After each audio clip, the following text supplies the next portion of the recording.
미국이 이제 결국에는 이 엔트로피가 결국 지금 막바지까지 와 있는 단계가 지금이에요, 지금. 미국이 옛날에는 이 석유 갖고 다른 화폐로 거래하는 나라들 가만 안 뒀어요. 옛날에 이제 이라크전도 보면은 이라크에서 원래 석유를 유로화로 바뀌기 시작했거든요. 그러니까 결국에 이제 뭐 생화무기 있다 그래가지고 거짓말 치고 가서 다 때려 부셨잖아요. 여기 러시아에서도 지금 루블로 거래하고 위안화로도 거래하고. 근데 미국에서 손을 못 대요. 사람들이 착각하는 게 천조국인이 뭐니 해가지고 뭐 군사력 1등 다 그거 구라야.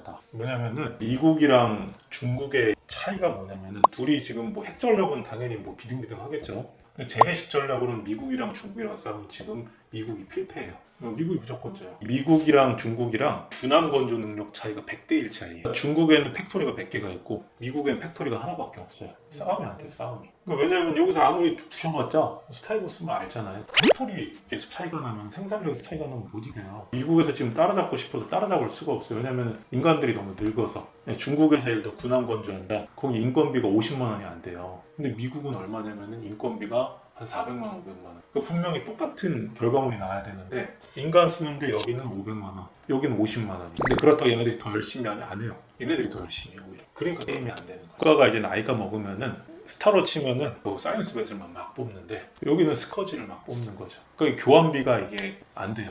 사람값이 비싸지면은 망하게 돼 있어. 어쩔 수 없이. 예를 들어 공사장에서 뭐 안전법 만든다 뭐 한다 좋아요. 근데 안전 비용이 증가하면 뭐가 증가해요? 건설비가 증가하잖아요. 그러니까 옛날에 우리가 살고 있는 아파트들은 다 사람들이 몸 갈아가지고 막 거기서 떨어지기도 하고 하면서 지어놓은 아파트니까 자기들이 잘 편하게 행복하게 사는데 그 사람들 최저임금이 막 오르잖아요. 안전 비용이 증가하잖아요. 아 좋다고 이제 막 안전해졌다고 박수 치잖아요. 집을 못 사요 이제. 얼마나 중심 같아요 그게. 결국에 양극화가 이렇게 벌어지다 보면은 국가든 이제 다 망한다. 부동산이라는 거는 뭐냐면은 화폐 시스템을 봤을 때는 떨어질 수는 있죠. 일본의 이제 부동산 폭락이랑 다른 게 뭐냐면은 그때는 미국의 문제가 아니었어요. 일본이랑 한국의 문제였잖아요. 미국이랑은 전혀 상관없는 문제예요. 근데 지금 뭐냐면 미국 자체가 지금 꼬꾸라지게 생겼잖아요. 그러니까 얘네들이 지금 화폐를 안 풀 수가 없어요 앞으로도. 그러니까 지금 아마 올해는 뭐 좀 떨어질 수도 있을 거예요. 왜냐면 지금 뭐 트럼프 때문에 지금 트럼프가 이제 관세 전쟁 한다는 게 되게 의미가 크거든요 그게. 근데 거기에 대해서 사람들이 잘 이해를 못해서 그런데 관세 전쟁 한다는 게 엄청나게 큰 의미예요. 그것 때문에 뭐 등락이 있을 수는 있는데 결국에 지금 뭐 3년, 4년, 5년 보면은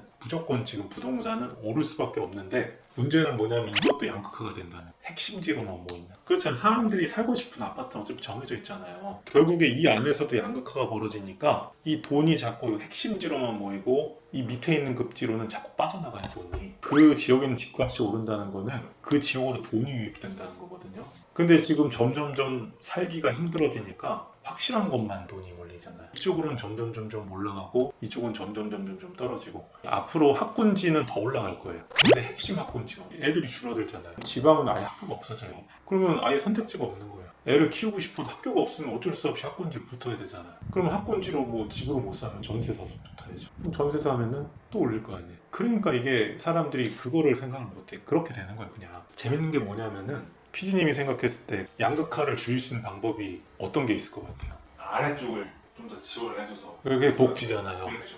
그게 이제 사람들이 되게 웃긴 게 복지하면은 더 가난해져요. 더. 근데 이게 그 더 가난해진다는 게 원리를 잘 모르잖아요. 예를 들어 요새 누가 뭐 25만 원 준다 그러잖아요. 25만 원 주면은 그 사람들한테 돈을 주니까 그 사람들이 더 좋아지는 게 아니고 훨씬 가난해져요. 훨씬. 이게 왜 그러냐면은 그 사람들한테 25만 원을 줬어요. 사람들한테. 25만 원으로 쓰겠죠. 기업들이 그럼 부자가 되겠죠. 그렇죠? 아니면 어떤 사람들은 뭐 저축을 할 수도 있어요. 그럼 저축을 어디다 해요? 은행에다 하잖아요. 그럼 은행에 25만 원이 들어왔어요. 그럼 은행에서 25만 원 갖고 뭐 해요? 대출하잖아요. 얘네들이 지급준비금이 10%니까 2만 5천 원 빼고 22만 5천 원 대출로 돌려요. 또 시장 가서 또 돌 거 아니에요. 뭐 이 사람한테 갔다가 저 사람 갔다가 최종적으로 또 어디로 들어요? 그럼 또 여기서 또 10% 떼고 또 돌릴 거 아니에요. 그러니까 이게 통화승수 효과라고 해서 25만 원 뿌리면은 실제로 시장에 250만 원이 창출돼요. 가짜 돈이. 그래서 25만 원 뿌리면 예를 들어 예산이 15조다. 그럼 시장에는 150조가 플러스 되는 거예요. 그럼 150조 어디로 고여요? 부동산으로. 25만 원 뿌리면 100% 부동산이에요. 그럼 사람들이 그만큼 주거비를 결국에는 우회해서 더 내야 돼요. 무조건. 그러니까 이게 복지 시스템이라는 거예요. 사람들이 착각하는 게 성장과 분배. 성장을 하고 그건 복지를 통해서 분배한다 그러는데 복지는 분배가 아니고 파괴예요. 파괴. 시스템을 그냥 다 거덜내고 그냥 부셔버리는 거지. 이걸로 해가지고 양극화가 해결되는 국가는 절대로 없어요. 절대 불가능해요. 국가에서 그럼 돈을 어떻게 써야 될지를 사실 고민을 해야 되거든요. 예를 들어서 국가에서 피디님한테 한 1,000억을 줬어요. 뭐 할 거예요 그걸로? 제 자산을 늘리고 건물을 산다든지. 건물 땅에 박을 거잖아요. 투기꾼이잖아요. 그러면 길 가는 사람 100명 잡으면 99명은 다 땅 투기한단 말이에요. 다 투기꾼들이에요. 다 잠재적 투기꾼들. 잠재적 가해자들이에요. 다. 그러니까 그 사람들한테 돈을 주면은 무조건 다 땅으로 돌아가요. 땅 아니면 미국 주식, 국부 팔아먹겠죠. 미국 주식 산다는 거는 우리나라 돈 다 바깥으로 다 빼돌리는 거예요. 외국 노들이에요, 외국 노들. 뭐 그렇다고 뭐 하면 안 된다는 얘기는 아닌데. 그러니까 결국에 다 투기꾼들인데 100명 중에 딱 한 명 정도만 어떤 인간들이 있냐면은 그거를 사업 벌리는 그러니까 그런 인간한테 주는 게 원래 국가의 할 일이 원래. 그러니까 원래 은행 시스템이라는 건 뭐냐면 돈을 이렇게 모아가지고 그걸 원래 사업가들한테 주는 게 원래 목적이에요. 원래 이거를 몰라서 사람들이 그러니까 그 돈을 갖고서 뭐 한 100배, 1000배를 불리는 사람이 있어요. 그러니까 국가의 할 일은 뭐냐면 그런 사람들한테 돈을 몰아주는 게 원래 국가의 할 일이에요. 인정을 해야 돼요. 뭐냐면 다 기생충이에요. 솔직히 말하면. 그 사람들이 소수의 아주 이 리스크를 지는 이 사람들한테 사실은 모든 자원을 몰아주고 사실 다 거기 그냥 그 사람들이 창출한 부에서 기생하는 기생충들이에요. 다. 저도 마찬가지고 다 기생충이에요. 그래서 그 한 명이 10,000명, 100,000명을 먹여 살리는 거예요.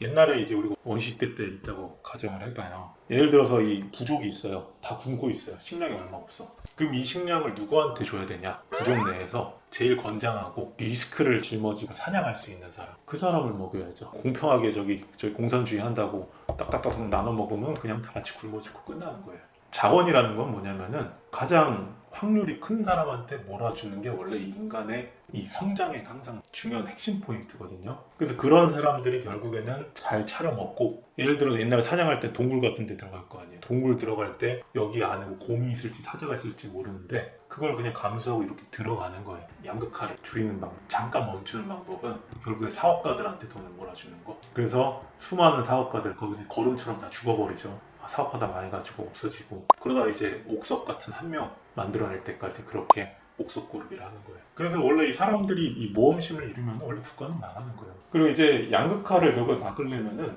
우리 같은 이제 일반 사람들, 기생충들은 뭘 해야 되냐면은 복지를 주장할 게 아니고 자기가 복지를 해야 돼. 자기 걸 주면 되잖아. 그거예요, 그거. 그러니까 이 사람들이 되게 웃긴 게 복지를 해라. 국가에서 책임져라. 그건 누가 부담하는 거냐? 그거 화폐로 결국 우회 청구되거든요. 자기들이 부담하는 거예요. 근데 뭐냐면은 내가 주면 돼요, 내가. 예를 들어서 국가에서 이걸 수탈해서 주잖아요. 그러면은 뭐냐면 기업들이 일단은 힘을 잃어버리고 일할 동기를 잃어버리고 이 문제는 뭐냐면은 이 결국에는 에너지가 단계를 계속 건너뛰어서 전달되다 보면은 로스가 생겨요. 원래 모든 상품이라는 거는 전달 단계가 많으면 중간에서 계속 빼먹거든요. 그러니까 이게 이제 국가로 갔다가 공무원 갔다가 그 다음에 기업에 갔다가 이런 중간에 얘네들이 다 에너지를 다 빼먹어요. 그러니까 망하는 거예요. 이 결국에는 이 양극화를 줄인다는 거는 개인이 예를 들어서 피디님이 집을 싸게 팔아요. 예를 들어 시세가 3억이다. 집값이 너무 올라서 젊은 애들 불쌍해. 2억 받고 팔면 되잖아요. 그럼 남이 2억 받고 사니까 그 사람들이 더 부자가 되잖아요. 예를 들어 제품을 사도 대기업 제품 사면 걔네들만 자꾸 부자가 되잖아요. 제일 구리고 안 좋은 걸 사야죠. 이 다이슨 이런 거 살 게 아니고 저기 중소기업 고장 잘 나고 이상한 거 그런 거 사줘야 그 사람들이 부자가 될 거 아니에요. 복지도 가난한 사람들이 저기 뜯어서 줄 생각하지 말고 내가 갖고 있는 거 그냥 주고 그래야지 줄어든 거예요. 아무도 안 하잖아요. 그러니까 계속 이렇게 가는 거예요.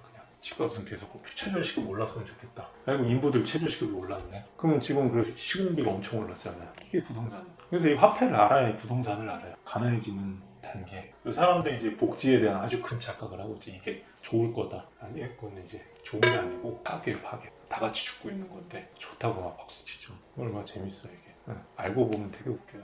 다주택자 규제했죠. 다주택자들은 집을 사면 안 된다. 세금 물려서 집은 한 채만 갖자. 그랬더니 이제 얘네들이 어떻게 했냐. 다주택자들이 집을 다 던졌죠. 마포구에 집 3채 있었는데 다 팔고 강남으로 갔죠. 그러니까 뭐냐면 밑에 있는 밑에급지 집은 더 싸지고 강남만 갑자기 수직 상승하고 그러니까 양극화가 샥 벌어지고 그리고 문제는 뭐냐면 빌라를 다 던졌어요. 왜냐면 빌라를 갖고 있을 이유가 없죠. 이거 있으면 2주택자 되는 건데 세금 폭탄 맞잖아요. 빌라를 다 던졌어요. 그러니까 빌라를 던졌더니 빌라가 안 올라. 집값, 빌라값이랑 전세값이 역전됐어요. 이게 역전돼 버리면 뭐가 되냐면은 역전세가 생겼잖아요. 그래서 빌라왕이 생긴 거예요. 빌라왕들은 뭐냐면은 이 여건이 안 되면 얘한테 빌라를 살 이유가 없어요. 왜냐면 여기서 사가지고 전세로 사고 해가지고 빌라 막 천채 사고 그거 다 사기치고 도망가고. 그게 뭐냐면 다주택자 규제하니까 그렇게 되는 거예요. 부동산이라는 거는 이 화폐 시스템 알면은 아 이렇게 되는구나라는 게 다 보여요 사실은. 결론은 뭐냐면은 오를지 내릴지 장기적으로는 오르는데 아마 점점 양극화되면서 강남이 50% 오르면은 그 밑에는 25%, 그 밑에는 12%. 실제로 그렇게 올랐어요 지금. 떨어질 때 강남 30% 빠지면 다른 데는 50% 빠지고. 그래서 이제 애매한 위치들은 좀 위험할 수 있어요. 왜냐면 학교가 자꾸 없어질 테니까 또 그게 이제 부동산 시스템입니다.